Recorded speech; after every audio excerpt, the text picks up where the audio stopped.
Stand at the rusted gates of Linwood Hall today, and you'll witness something that shouldn't exist in America.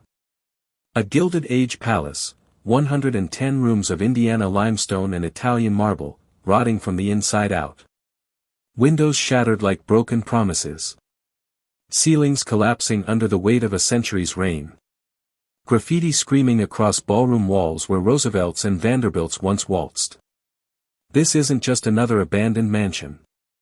This is the corpse of the largest private residence ever built in the United States, a $50 million mausoleum to a dream that died before its dreamer hit the ground. The question that should haunt every American who values history, who understands the fragility of legacy, isn't why did this happen?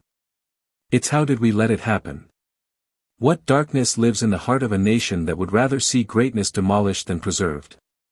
What does it say about us that the most expensive teardown in American history wasn't an accident, but a choice? Walk these grounds with me, through the decay and the memory, through the ambition and the ruin, and I'll show you what America does to its monuments when they become inconvenient. Peter Arrell Brown Widener didn't start with castles. He started with mutton. Born in 1834 to a Philadelphia bricklayer, young Peter learned early that in America, the gap between slaughterhouse and Senate could be crossed with sufficient ruthlessness and timing. At 13, he was cutting meat in a shop on Germantown Avenue, his hands raw from cold and blood, watching customers haggle over pennies while dreams of something grander burned in his chest. At 21, he owned the butcher shop, having saved every dollar with the manic discipline that would define his entire life. At 27, he'd made his first fortune supplying meat to Union troops during the Civil War, selling to both sides when the opportunity arose, understanding that war, like everything else, was simply commerce with blood mixed in. The morality didn't trouble him. The opportunity did. While other men died in trenches at Gettysburg and Antietam, Peter Widener grew wealthy feeding the machine that consumed them, but meat was just the beginning, the foundation course in an education about American power that would span half a century. The real money, the transformative, dynasty-building, fuck you money that separates the merely wealthy from the genuinely powerful, came from streetcars. In 1873, Widener and his partners, men like William Elkins, another self-made operator who understood that fortunes were built on necessities, not luxuries, gained control of Philadelphia's public transit system. This wasn't a hostile takeover in the modern sense. This was something more elegant and more brutal. They simply bought the politicians who controlled the franchises, paid the right bribes to the right aldermen, and transformed a public necessity into a private goldmine. He didn't invent the streetcar. He didn't even improve it significantly. What he did was understand a fundamental truth that would define the Gilded Age: control infrastructure, and you control cities. Control cities, and you control the future. Control the means by which workers get to factories, and you control the rhythm of American life itself. By 1900, Peter Widener's transit empire stretched from Philadelphia to New York to Chicago, a network of steel rails and electric wires carrying millions of workers to factories they didn't own, on vehicles they couldn't afford, enriching a man most would never see. The mathematics were beautiful in their brutality: nickel fares, millions of riders, minimal maintenance, maximum extraction. A worker might spend 5% of his weekly wage just getting to the job that barely kept his family fed, and that 5% flowed upward to Widener and his partners, accumulating into fortunes that redefined American wealth. He expanded into utilities, recognizing that electric companies were simply streetcar franchises with different infrastructure, another necessity he could monopolize, another stream of revenue he could extract from urban life. He moved into steel plants, understanding that the rails his streetcars ran on represented both cost and opportunity. Vertical integration, they'd call it later, when business schools turned robbery into strategy. Peter just called it smart. And still, even as his fortune grew to dimensions that staggered imagination, 10 million, 20 million, eventually exceeding $100 million by the time of his death, Philadelphia's old money looked at him and saw only the butcher's son. At Union League dinners, they smiled with careful precision. At their private clubs, the ones with membership lists that read like a census of William Penn's descendants, they whispered. His money spent just fine. His company was merely tolerated. They took his donations to their charities and still made sure he understood that wealth and belonging were different currencies entirely. The Biddles and Cadwalladers and Ingersolls, families whose fortunes were 3 generations old and therefore considered respectable, never forgot that Widener money was new money, tainted by the stink of slaughterhouses and the corruption of streetcar franchises. And Peter, who'd spent a lifetime reading the invisible ledgers of power, who could calculate the precise bribe needed to secure a city contract, understood exactly what was happening. The man who controlled how millions of Americans moved through their cities couldn't move himself into the inner sanctum of the class he'd crashed, and so he built a different kind of power. He became a collector. Not the dilettante kind who buys pretty things to fill empty walls, but the systematic, obsessive, world-class kind who understood that art was the ultimate transmutation. It turned blood money into beauty, robber baron fortunes into civilized legacy. He started with American paintings, safe choices that demonstrated patriotism and taste. Then he discovered European old masters, and something awakened in him that went beyond strategy. Here were objects that had survived centuries, that carried the weight of history and genius, that represented culture in its purest, most undeniable form. A Rembrandt self-portrait. A Vermeer interior, light spilling through Dutch windows with mathematical perfection. Raphael Madonnas and Van Dyck portraits and Titian mythologies. He haunted auction houses in London and Paris, competing with European aristocrats fallen on hard times, purchasing their heritage with American industrial dollars. He built relationships with dealers like Joseph Devine, who understood that American millionaires weren't just buying paintings, they were buying legitimacy, purchasing in oil and canvas what they couldn't achieve through bloodline. By 1895, Peter Widener owned one of America's finest private art collections, rivaling those of Henry Frick and J.P. Morgan, displayed in a substantial mansion on North Broad Street that was already grand by Philadelphia standards. 3 stories of brownstone elegance, rooms designed specifically to showcase masterpieces, a private gallery where Wideners could walk among Rembrandts like European nobility strolling their ancestral halls. It should have been enough. For any reasonable man, it would have been enough. But Peter Widener had spent too many years being excluded, too many evenings watching Philadelphia's old families extend invitations to everyone except the butcher's son who'd become wealthier than all of them combined. The Broad Street mansion was impressive. It wasn't undeniable.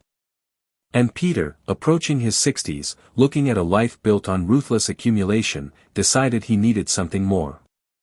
Something so magnificent, so undeniably grand, that rejection became impossible. He needed a palace. Enter Linwood Hall. Not a house.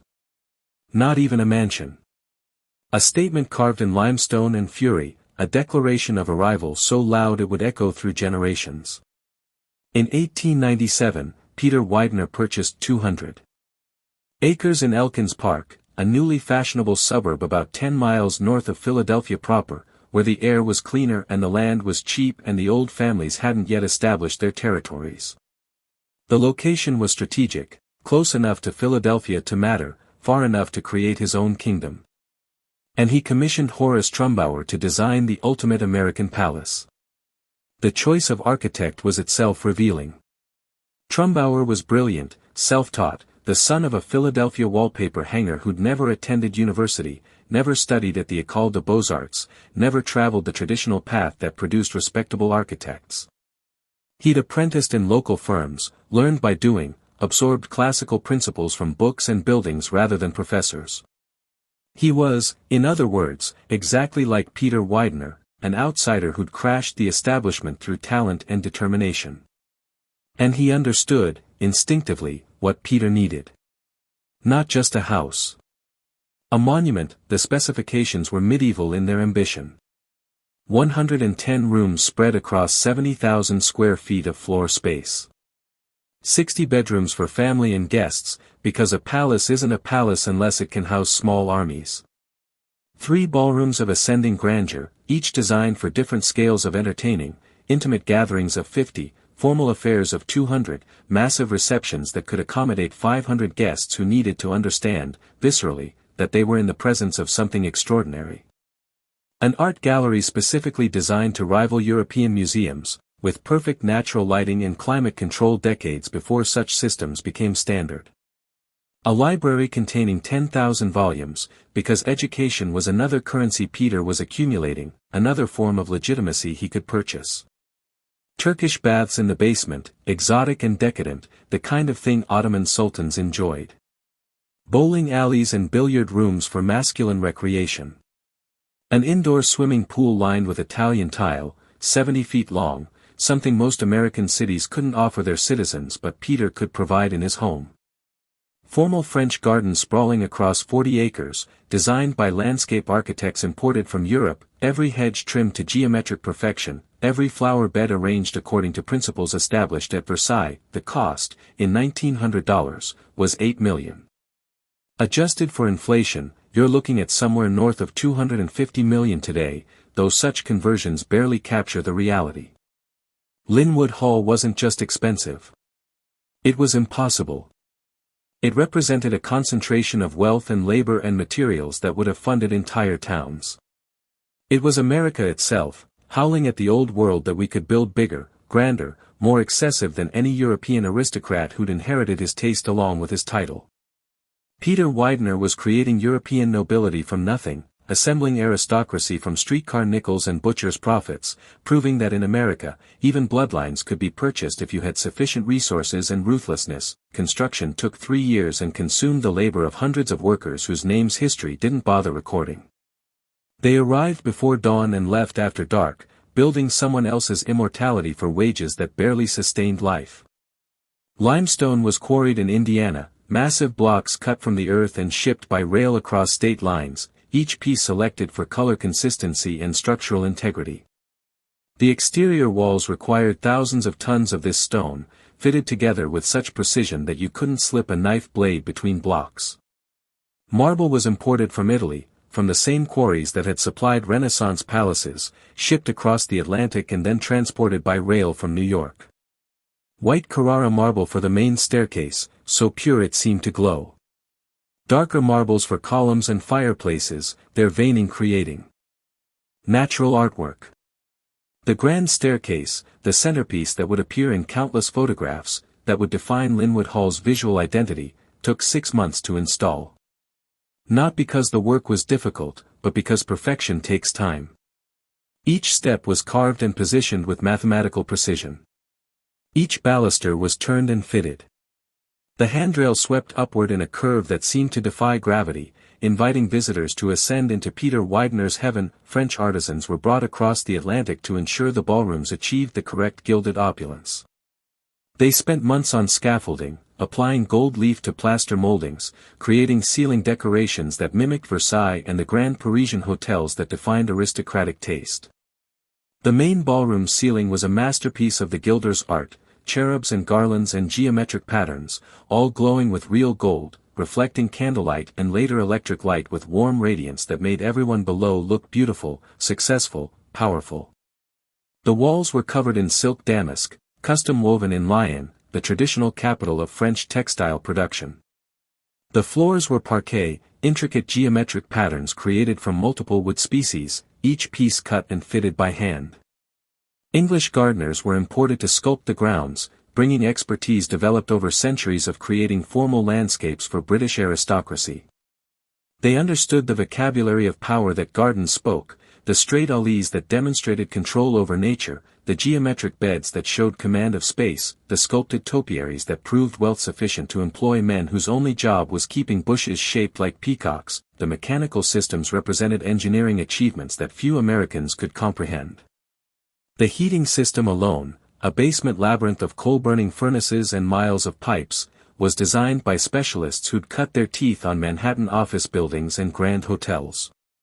It had to heat 70,000 square feet through brutal northeastern winters, maintaining comfortable temperatures in every room simultaneously, doing so reliably enough that guests never thought about it. The kitchen was a separate building, connected by underground tunnel so cooking smells wouldn't reach the main house, equipped with commercial-grade equipment that could produce 100-course meals for presidential banquets. The refrigeration system used ice harvested from ponds, stored in insulated rooms, distributed through the house via dumbwaiters and service passages. The pipe organ in the main hall was custom built in Germany, designed specifically for Linwood Hall's acoustics, so massive it required a full-time operator to maintain and a dedicated blower system to keep it functioning. Every door handle was crafted by artisans.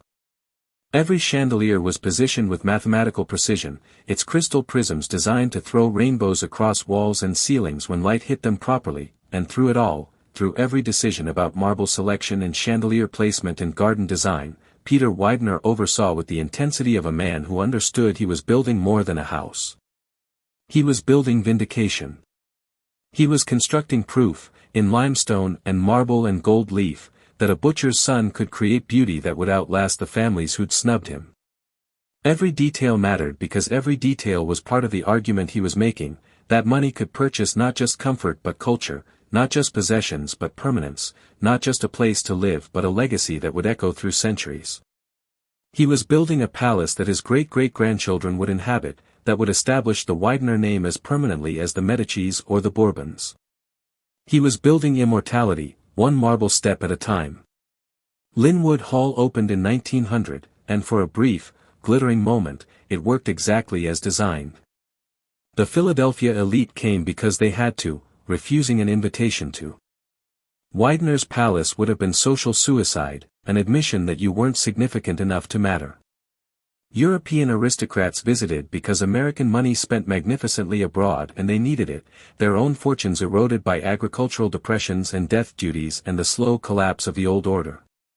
Presidents came.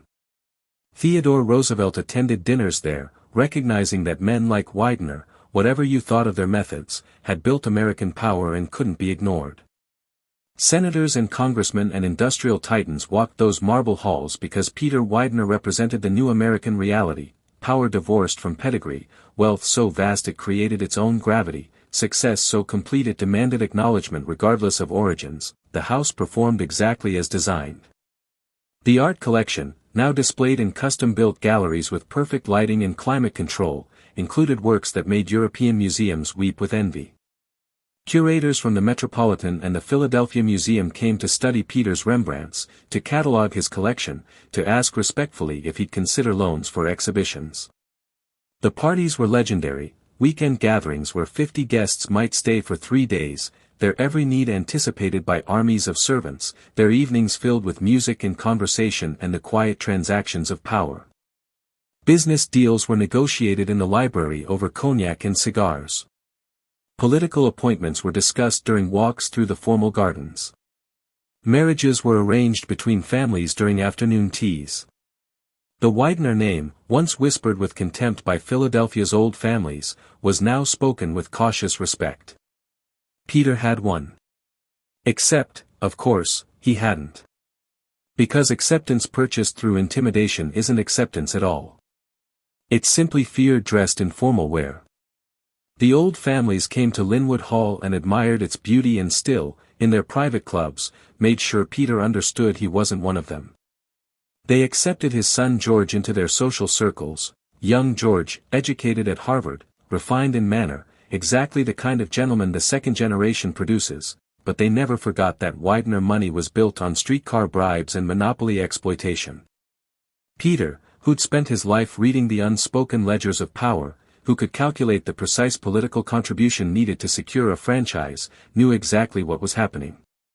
He'd built the palace. He'd purchased the paintings. He'd created beauty that rivaled anything in Europe. And still, in the eyes of Philadelphia's aristocracy, he remained the butcher's son who'd gotten rich. The house was magnificent. The victory was hollow. And Peter, entering his 70s, began to understand that some things couldn't be purchased, no matter how much you spent. But he had George. His son, his heir, the refined gentleman that Peter's ruthlessness had produced. George had been born into wealth, educated at the best schools, trained in art appreciation and classical languages and all the markers of cultivation that Peter had acquired late and imperfectly.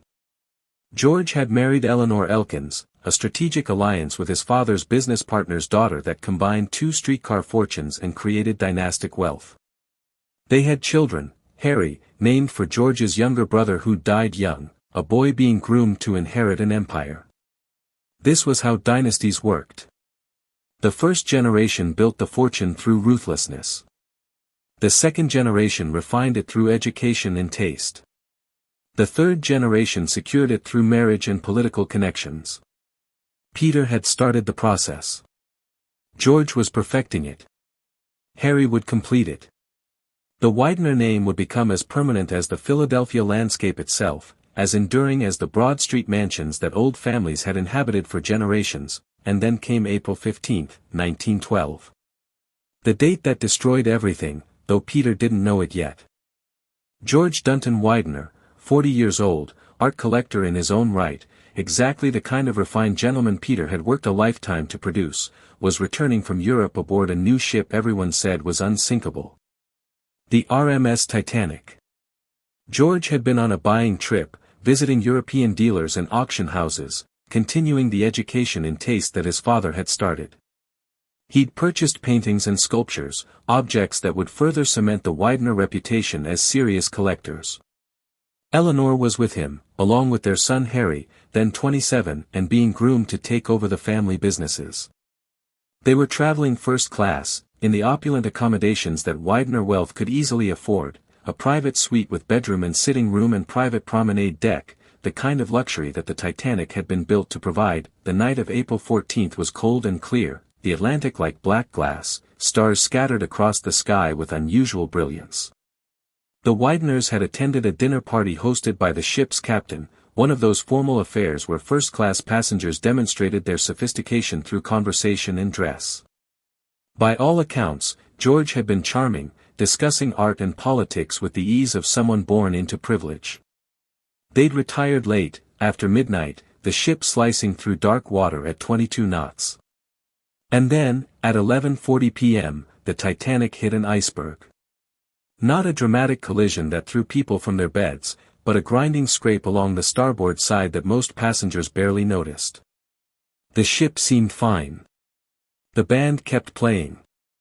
Stewards assured passengers there was no danger, that the Titanic was unsinkable, that the watertight compartments made disaster impossible, but within an hour, it became clear that the impossible was happening. The ship was sinking.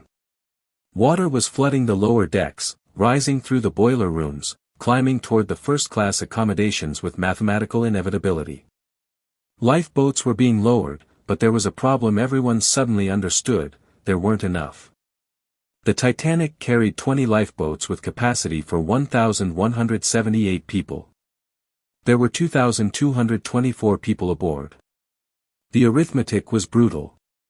More than 1,000 people were going to die, and the only question was which thousand. The crew began loading boats with women and children first, the Edwardian code of conduct that everyone accepted without question. Eleanor and Peter's wife Hannah, who had accompanied them on the trip, were put into lifeboats. George and Harry stayed on deck. Here's what we know happened next, pieced together from survivor testimony. George and Harry didn't panic. They didn't rush the lifeboats or try to bribe their way to safety. They stayed on deck, smoking cigarettes, helping other passengers, maintaining the composure that their class and generation considered essential. Other first-class men did the same. Benjamin Guggenheim changed into evening clothes so he could die dressed as a gentleman, saying he was prepared to go down like a gentleman. John Jacob Astor IV, one of America's wealthiest men, helped his pregnant wife into a lifeboat and then stepped back, accepting his fate with the stoicism his class demanded. And George Dunton Widener and his son Harry died in the North Atlantic, along with 1,500 others, when the Titanic broke apart and sank into water 2.5 miles deep. Their bodies were never recovered. The paintings George had purchased in Europe went down with the ship. Everything disappeared into black water and silence. The news reached Peter at Linwood Hall on April 16. A telegram, brief and brutal: George and Harry drowned. Eleanor and Hannah survived. The specifics would come later: how long they'd survived in the freezing water, whether they'd been crushed when the ship broke apart or drowned or died of hypothermia. But the essential fact was unchangeable. George was dead. Harry was dead. The heir and the future heir, wiped out in a single night. Peter Orell Brown Widener was 78 years old, at the end of his life, and the dynasty he'd built had just lost 2 generations. Everything he'd worked for, the streetcar empire, the art collection, the palace in Elkins Park, had been designed to pass to George, who would pass it to Harry, who would establish the Widener name permanently among American aristocracy. And now George was gone. Harry was gone. The future was gone. Imagine standing in that art gallery, surrounded by Rembrandts and Raphaels, masterpieces purchased to prove that beauty could redeem a life built on ruthless accumulation, and realizing that none of it mattered. Not the paintings. Not the marble. Not the 110 rooms of carefully curated magnificence. Your son, your heir, the living justification for every ruthless deal and crushed competitor and exploited worker, was gone. Drowned in the cold Atlantic because he'd believed, as you taught him to believe, that money could buy safety. That wealth was armor. That the Widener name meant something beyond what it could purchase. Peter had spent 50 years building an empire that was supposed to last forever. It had lasted 12 years after Linwood Hall's completion. One iceberg, one structural failure, one impossible tragedy, and the whole edifice collapsed. Peter Arrell Brown Widener lived 3 more years after the Titanic, wandering the halls of his palace like a ghost haunting his own life. Friends who visited reported that he seemed diminished, shrunken, the vital force that had driven his rise extinguished.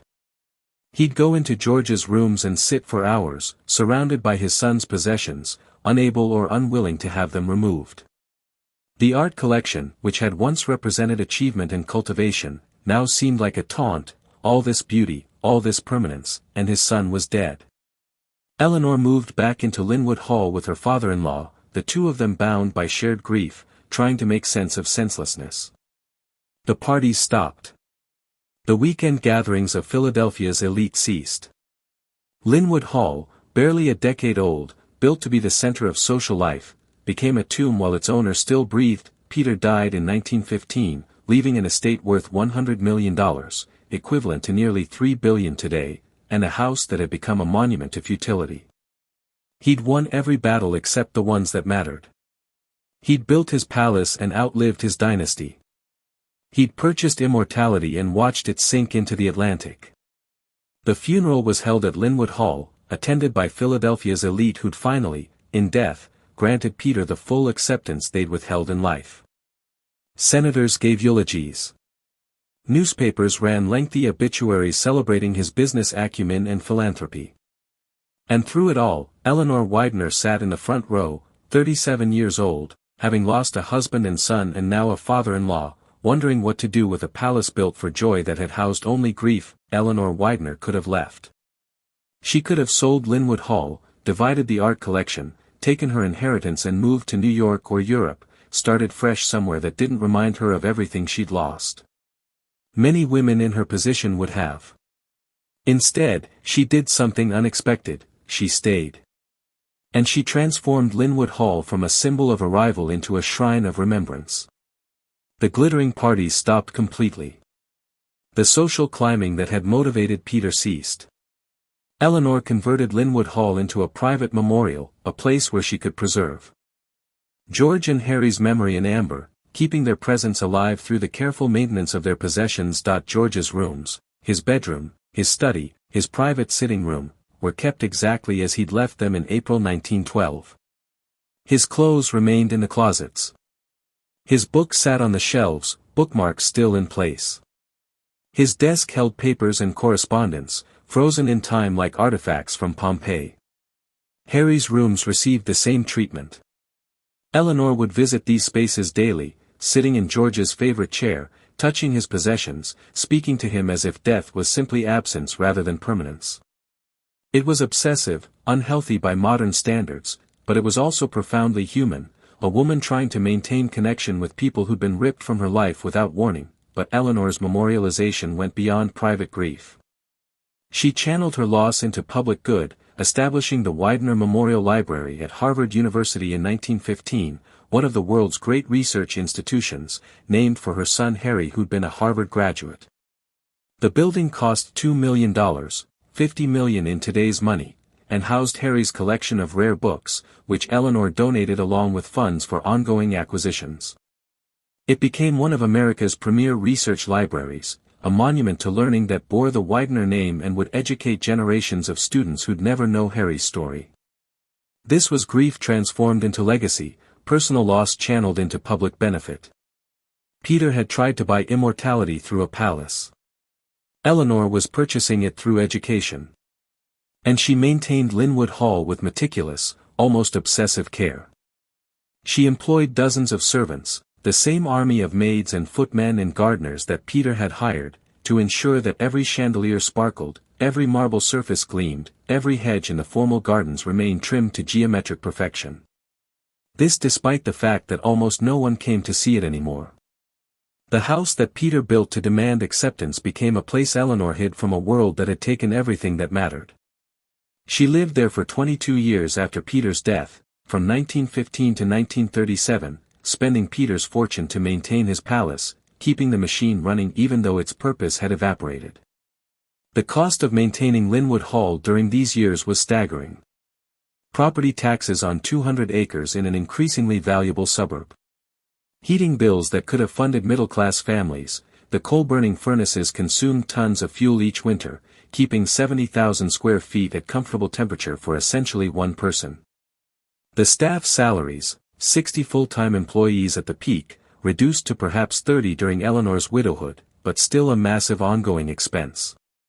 The grounds maintenance, 40 acres of formal gardens requiring constant attention, an army of gardeners working year-round to prevent nature from reclaiming what Peter had conquered. The house itself required constant repairs, roofs leaked, pipes corroded, paint faded, marble cracked. A palace isn't a static object.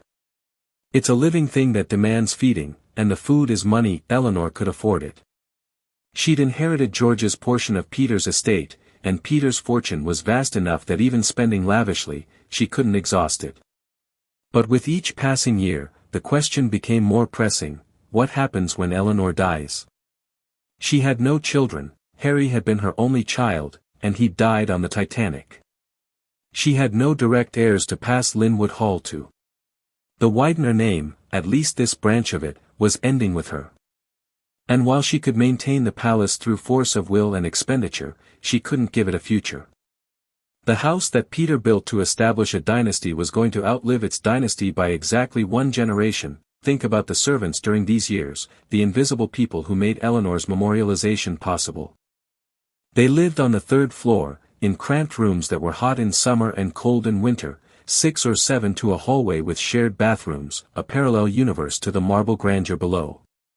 They woke at 5 in the morning to light fires and prepare breakfast. They spent their days maintaining the fiction that a house this size could operate seamlessly, dusting rooms no one entered, polishing silver no one used, gardening formal beds no one walked through. They worked 6 days a week, often longer hours during Eleanor's occasional social obligations. They ate separate food, used separate entrances, lived in a world where their function was to be invisible. Their wages were modest, $20 to $30 a month for maids, slightly more for specialized positions like the head butler or chief gardener, tiny fractions of what Eleanor spent on a single piece of jewelry. And here's what the historical record barely acknowledges: these servants had lives, dreams, families, futures that were subordinated to maintaining someone else's monument to grief. The maids who dusted George's rooms daily, did they understand why? Did they resent spending hours preserving a dead man's possessions? The gardeners who maintained 40 acres Eleanor rarely walked, did they see the futility? The cook who prepared elaborate meals Eleanor often ate alone, did she wonder why? We don't know, because nobody asked. The servant quarters at Linwood Hall, like those at every Gilded Age palace, were designed to be invisible. The back staircases and service passages that allowed servants to move through the house without being seen. The bell system that summoned them without requiring Eleanor to speak to them directly. The separate entrance they used so their presence wouldn't disturb the aesthetic. The whole architecture of the place enforced hierarchy, made exploitation invisible, turned human beings into mechanisms as impersonal as the heating system. When servants died, from Spanish flu during the 1918 pandemic that killed millions, from accidents on the grounds, from tuberculosis and other diseases of poverty, they were replaced efficiently and forgotten completely. Their names don't appear in the Widener family papers. Their stories weren't preserved. They were, in the cruelest sense, disposable. And when Eleanor finally died in 1937, when Linwood Hall passed out of Widener control, these servants lost their jobs and disappeared into historical obscurity, their decades of labor leaving no trace except the pristine condition of a palace no one knew what to do with. Eleanor's death created a crisis that everyone should have seen coming but somehow didn't. What do you do with a 110-room palace in suburban Philadelphia that costs a fortune to maintain and serves no practical purpose? The answer, it turned out, was nothing. You do nothing, because no one wants it. Eleanor's estate tried to sell Linwood Hall. They contacted universities, thinking perhaps an academic institution could use it as a campus or museum. The universities looked at the maintenance costs and politely declined. They approached hotel developers, suggesting it could be converted into a luxury property. The developers ran the numbers, the cost of conversion, the ongoing maintenance, the location in suburban Philadelphia rather than Manhattan or Miami, and passed.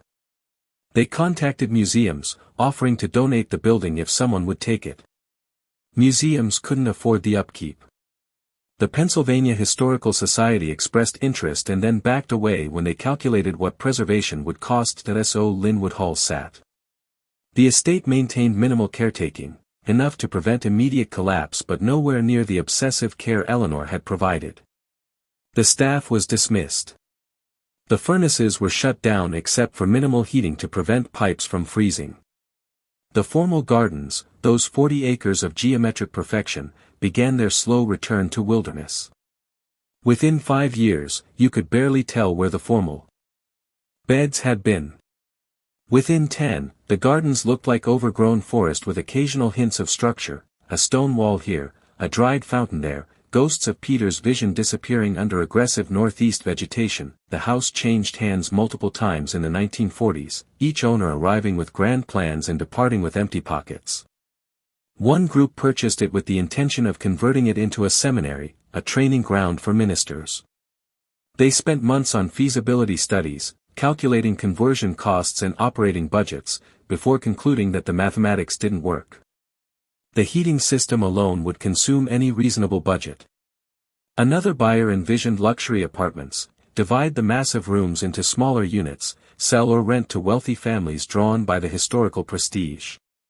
This plan got farther, with actual architectural drawings and contractor estimates, before collapsing under the weight of code compliance issues and renovation costs that exceeded new construction. A third attempted to turn it into an event venue, imagining weddings and corporate retreats in Gilded Age splendor.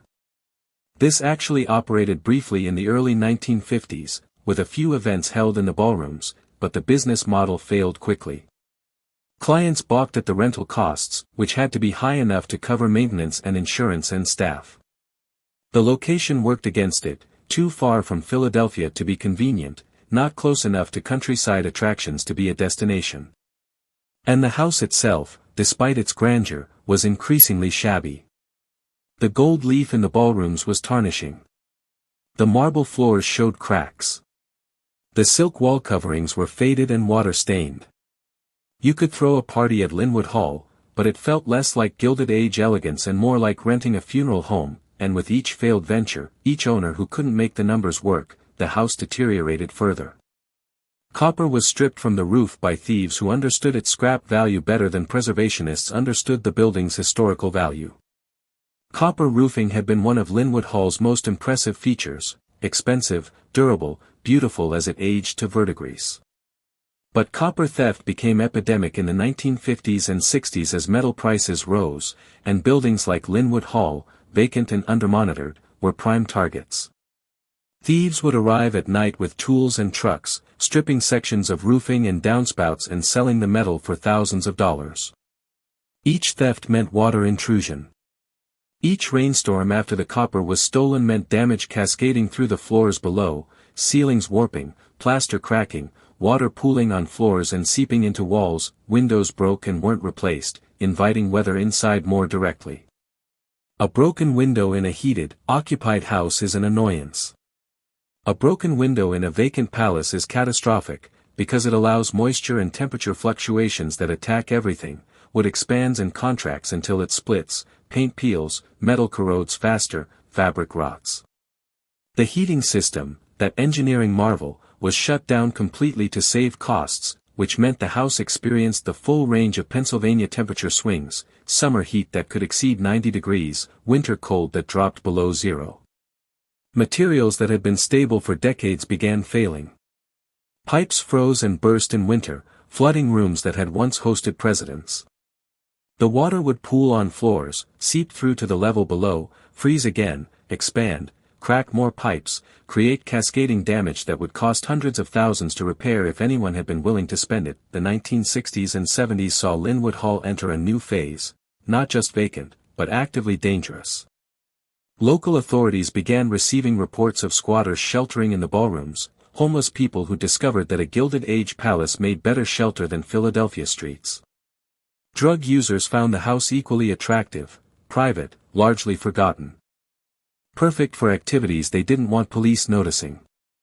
Vandals discovered it too, teenagers and young adults who saw the abandoned mansion as a playground. They spray-painted graffiti across walls where Vanderbilts had socialized, obscenities and gang tags and crude drawings covering the silk damask that French artisans had installed. They smashed what remained of the windows, not from necessity but from the pure adolescent pleasure of destruction. They ripped marble from walls, not because it was valuable but because they could, because something in human nature finds joy in toppling monuments. The swimming pool, that 70-foot Italian tiled marvel that had been one of Linwood Hall's most impressive features, filled with stagnant water from the broken pipes. Then it filled with trash, furniture and mattresses and debris that squatters tossed there.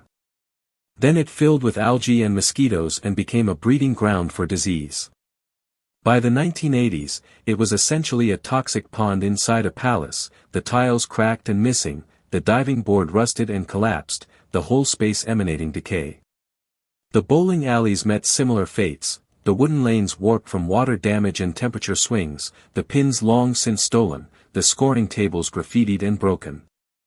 The Turkish baths, that exotic touch Peter had added to demonstrate worldly sophistication, became a favorite spot for drug users. The tile chambers offered privacy and the elaborate plumbing provided places to hide contraband. The library, which once held 10,000 volumes, was stripped completely bare. Books were stolen one by one over decades, some by collectors who knew their value, most by casual thieves who took them because they were there. The shelves themselves were ripped out, probably for firewood, leaving only the ghost marks on walls where they'd been attached. The very idea of learning, of cultivation, of the intellectual legitimacy Peter had pursued through book collecting, was vandalized until nothing remained. And still, through all of this, the house stood. Because buildings like Linwood Hall don't collapse gracefully. They're built too well, their bones too strong. They die slowly, grotesquely, providing decades-long testimony to the gap between our capacity to create beauty and our willingness to preserve it. By the 1990s, Linwood Hall had become a Philadelphia legend, the haunted mansion, the ghost palace, the monument to failure that teenagers dared each other to enter. Local news stations would run occasional segments with footage of the decay, asking rhetorically whether anyone would save it. Preservation organizations added it to endangered buildings lists. The Philadelphia Historical Commission designated it a historical landmark, which sounds protective but mostly just meant that demolition became more complicated legally. It didn't provide funding for restoration. It didn't address the fundamental problem. Linwood Hall needed millions in immediate repairs just to stop the decay, and millions more annually to maintain, but could generate nowhere near enough revenue to justify those costs. The art collection, at least, was saved, though even that represented a kind of defeat. Most of Peter Widener's masterpieces ended up at the National Gallery of Art in Washington, donated by the family in the 1940s when it became clear that maintaining a private collection was no longer feasible or fashionable. Today, millions of tourists walk through the National Gallery and see a Vermeer here, a Rembrandt there, paintings of extraordinary beauty and historical significance. The wall labels mention they're from the Widener collection. Most visitors don't stop to read. Almost none know Peter's story, the butcher's son who spent millions to prove he was civilized, who built a palace to house his treasures, who died watching his dynasty collapse. The painting survived. The palace died. And there's something perfectly American about that hierarchy of value: we'll preserve the portable wealth, the assets. That can be moved and monetized and displayed elsewhere, but the immovable architecture, the actual physical space where history happened, that will let rot. The 21st century brought Linwood Hall to its endgame. In 2014, the house sold for $16 million to a buyer who promised restoration. The preservation community celebrated briefly. Finally, someone with resources and commitment. Those promises evaporated within a year. The buyer, it turned out, had neither the capital nor the expertise to actually restore a palace this damaged. The $16 million was apparently borrowed money, a real estate speculation that went wrong when he realized that restoration would cost at least triple what he'd paid just for stabilization, let alone full restoration. The house sat, still decaying, while he tried various schemes to monetize it, offering tours, hosting events, renting it for photo shoots. Nothing generated enough revenue to matter. In 2019, Linwood Hall sold again, this time for under $1 million. Read that again: a palace that cost $8 million in $1,900, equivalent to at least $250 million today, sold for less than $1 million. Not because the buyer got a deal, but because that's all it was worth. The property was a liability, not an asset. The new owner, another developer, floated various schemes: divide it into condos, create a wedding venue, partner with a hotel chain. All equally implausible, all suffering from the same fundamental problem: the cost of restoration exceeded what any market would bear. By this point, professional estimates suggested that proper restoration would cost a minimum of $50 million, likely much more once you started actually working and discovered all the hidden damage that decades of neglect had created. $50 million to restore a house in suburban Philadelphia that would then cost millions annually to maintain, in a market that had repeatedly demonstrated it had no appetite for such properties, which brings us to the present and the grim reality: Linwood Hall is America's most expensive teardown, not because demolition is expensive, though at this scale, it is, but because preserving it is impossible. The mathematics are brutal and unavoidable. Restoration costs $50 million minimum. Annual maintenance costs millions. Revenue potential is minimal. Even fully restored, it's in the wrong location to work as a hotel, too large to operate as a house museum without massive ongoing subsidies, too damaged to serve as event space without years of work. The property value is in the land, not the building. 200 acres in suburban Philadelphia could be subdivided into luxury housing that would generate far more wealth than any preservation scheme. The highest and best use, in cold economic terms, is demolition. Clear the site. Sell the land. Build McMansions. Let modern wealth rise on the grave of Gilded Age ambition. Preservationists continue fighting. In 2020, a group called the Friends of Linwood Hall formed, dedicated to saving the property. They've generated press coverage, organized virtual tours, lobbied government officials, tried crowdfunding campaigns. They've raised perhaps $200,000, a rounding error compared to what's needed, but more importantly, proof that public interest exists. National preservation organizations have added Linwood Hall to their most endangered lists. Architectural historians have written papers arguing that it's one of the finest examples of Gilded Age design remaining in America, that losing it would be cultural vandalism. They're not wrong. But they're also not solving the fundamental problem. Preservation requires someone willing to spend $50 million for a non-economic return, and that someone doesn't exist. There have been proposals for government intervention. Make it a national historic landmark, which would provide some federal protection and potentially access to preservation grants. Except National Historic Landmark status doesn't provide enough funding to matter. You might get a few $100,000 in grants, meaningless against $50 million in costs. Have the state of Pennsylvania or the city of Philadelphia acquire it, turning it into a public museum or park. Except governments are even less willing than private owners to take on massive ongoing costs with no revenue. The political calculation is simple: no elected official wants to explain to constituents why they spent $50 million on a mansion for rich dead people when schools need funding and infrastructure is crumbling. So the trajectory is set. Barring some miraculous intervention, some billionaire with more sentiment than sense, Linwood Hall will be demolished. Probably within the next decade. Possibly sooner. The limestone will be crushed or salvaged. There's some market for architectural elements from famous buildings. The marble will be pulled out and sold to high-end contractors who'll install it in new McMansions, the staircase that Vanderbilts climbed broken into pieces and scattered across suburban America. The site will be cleared. The formal gardens, or what remains of them, will be bulldozed. 200 acres that once held America's greatest palace will be subdivided into whatever generates the best return, likely 60 or 70 luxury homes, each on a 2 or 3 acre lot, each selling for $1 to $2 million. Modern wealth building on the grave of Gilded Age ambition, blissfully ignorant of what came before, and what will be lost. An extraordinary architectural achievement, certainly, one of the finest examples of Gilded Age design and craftsmanship. The ability to walk through spaces where American history happened, where industrialists and politicians shaped the nation's future. A cautionary tale in stone about the fragility of legacy and the ultimate futility of trying to purchase immortality. But also something more complex and uncomfortable, a monument to inequality, to the vast gap between Peter Widener and his palace and the workers whose streetcar nickels funded it. A reminder of how American fortunes were built, through monopoly and corruption and exploitation dressed in marble and gold leaf.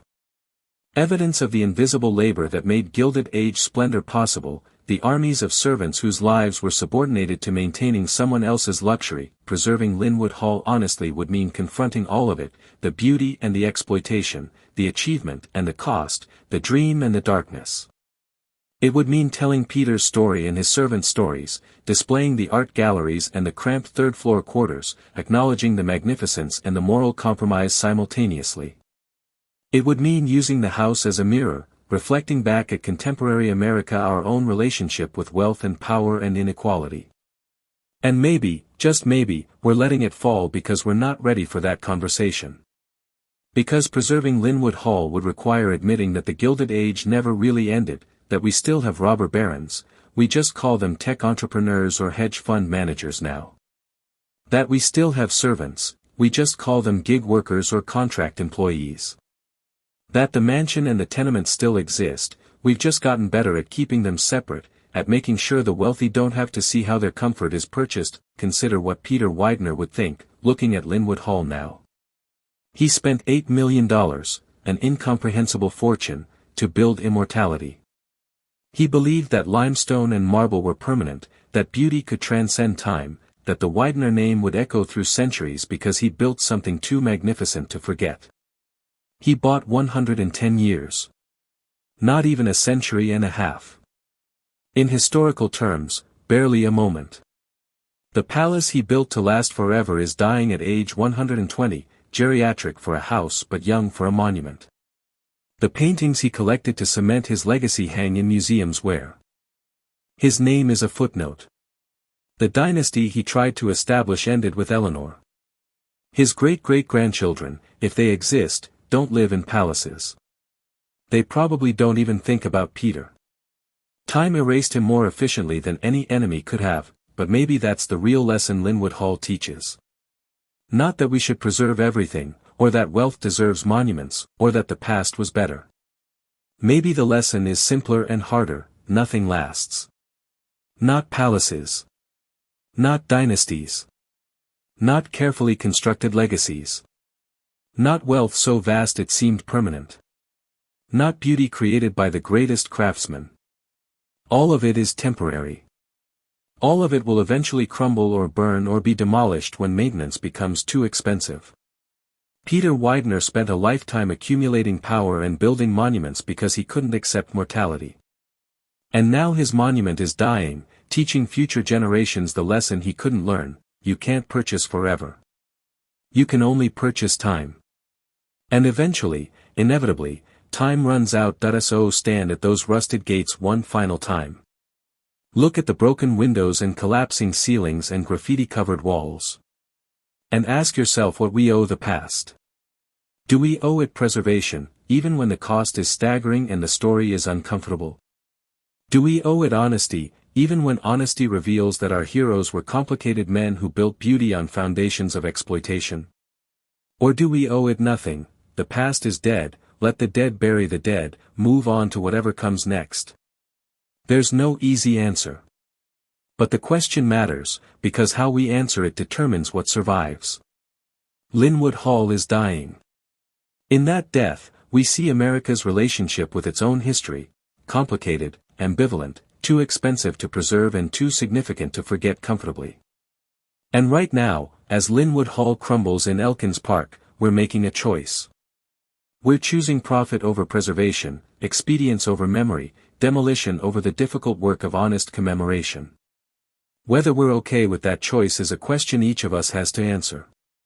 But the house won't wait for our answer much longer. Time is running out. The palace is dying.